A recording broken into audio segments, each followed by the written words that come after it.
Okay, let's unpack this. Today, we're diving into White Snake 3.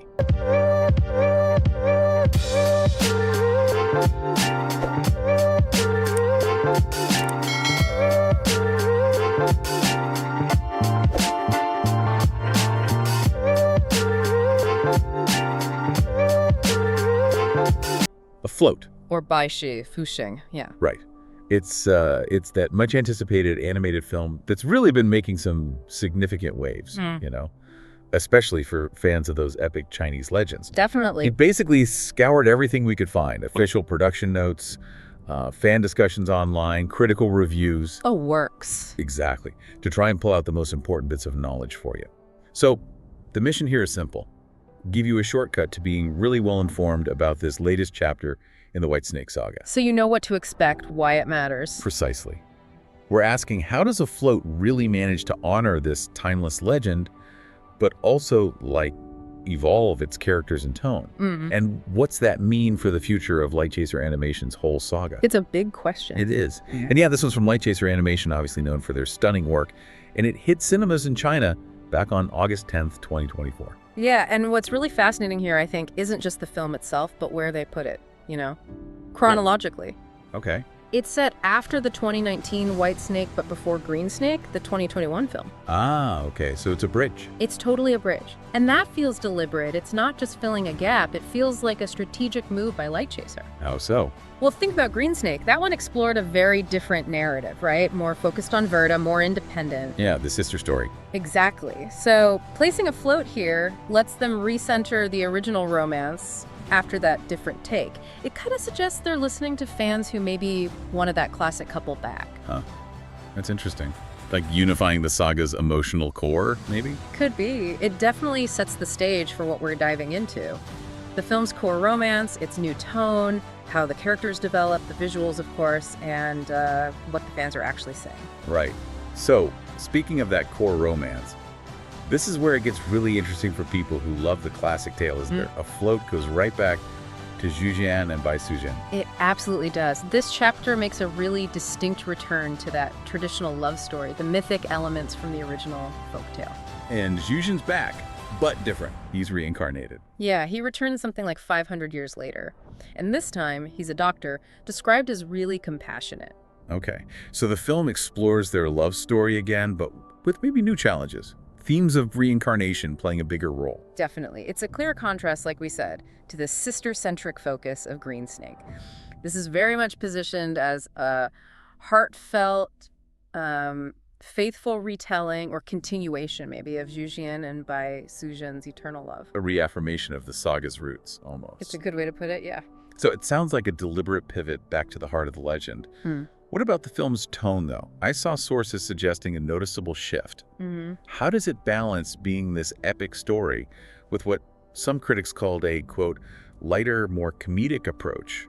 Why make that choice? That's a great point. There is a shift. While it still has that epic scope, reports suggest it blends the romance and adventure with a lighter touch. More comedy. And it was even called more accessible to younger viewers. It was. And that lighter tone, it's not just superficial, apparently. It seems to infuse the interactions between Xu Xian and Bai Suzhen with a different kind of warmth, maybe some playfulness. Oh, interesting. So less overtly tragic, maybe? Perhaps, making their enduring love feel a bit more, relatable. It's a fresh take, for sure. And how did the characters themselves evolve with this tone? You mentioned Xu Xian being a doctor now. Right, and he's portrayed as brave, principled, a doctor who really risks everything, even his own life, to protect Bai Suzhen. So more agency this time around, perhaps. Seems like it. And Bai Suzhen, the White Snake herself, she's voiced again in Chinese by Zoology. Oh, nice.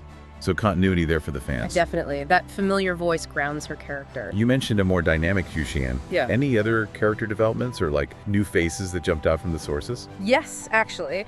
To add some fresh intrigue, the film apparently introduces two mysterious sisters. Ooh, okay. Yeah, and they have some kind of secret agenda, so that promises to weave in new narrative layers, beyond just the core romance. So conflicts beyond just fate and Fahai, maybe. Exactly. It gives us a chance to see Xu Xian's courage tested in new ways, and maybe explore Bai Suzhen's emotional journey as she deals with these new threats.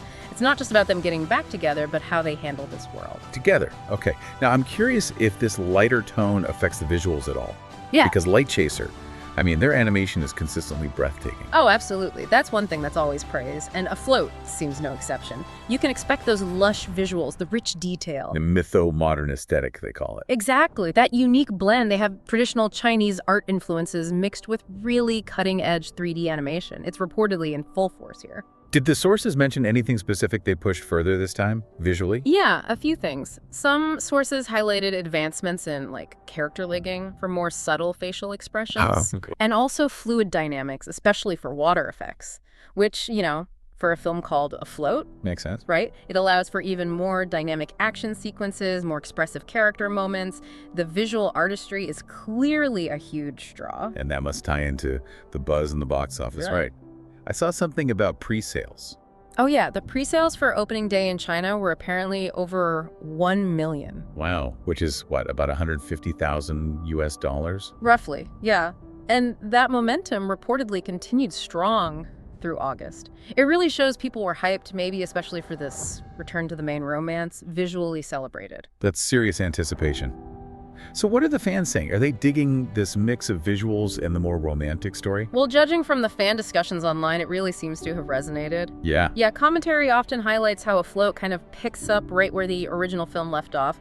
Some called it a more conventional version of the legend, which seems to be what many wanted after Greensnake. So a return to form, in a way. In a way, yes, and fans were apparently very vocal about wanting Blanca, that's Bai Suzhen's human name, and Xuan, Xu Xian's original incarnation from the first film. Right, from the 2019 movie. Yeah, wanting them to reunite and finally be together. There's clearly a lot of investment in that original pairing. That makes sense. And this strong fan reaction, it's probably important for the future too, right? Yeah. I heard whispers about mid-credit scenes. Oh, yeah. Those are crucial. Mid-credit scenes reportedly hint at future installments. It sparked a lot of speculation online about Whitesnake 4. Naturally. Of course. It really solidifies the saga's ongoing appeal, sets the stage for more chapters. It underlines how Afloat acts as that vital bridge, like we talked about, linking everything together. Keeps the hype train rolling. Totally. And speaking of anticipation, one thing fans are definitely talking about, especially internationally, is the English dub. Right. Any word on that yet? Still unconfirmed as far as the sources indicate, so international fans are kind of waiting on official news for that. It's a big point of interest. Okay, so wrapping this up then, what does this all mean for you, the listener? If you're drawn primarily to that classic romantic legend of the White Snake, Then Afloat sounds like it's definitely the one to check out. right, it really refocuses on that core love story. But you still get Light Chaser's amazing production values, the sweeping animation, the vivid lighting, that incredible mythic world building. It's a romantic adventure, but maybe with a lighter touch this time. Yeah, infused with some lighthearted humor, thoughtful pacing, those new characters adding intrigue, and it landed with some serious fan momentum behind it. This whole deep dive into Whitesnake 3, it really makes you think about something bigger. Hmm. When you have an epic legend like this, one that gets reinterpreted and expanded over multiple films, it says so much, doesn't it, about how powerful these myths are. And how we want to see them evolve. Exactly. Our desire to see these ancient stories grow, change, but still hold on to their core emotional truth. It makes you wonder, for you listening, what parts of the Whitesnake legend resonate the most, and how do you think a film like Afloat pushes those ideas forward for maybe a new audience, a new generation?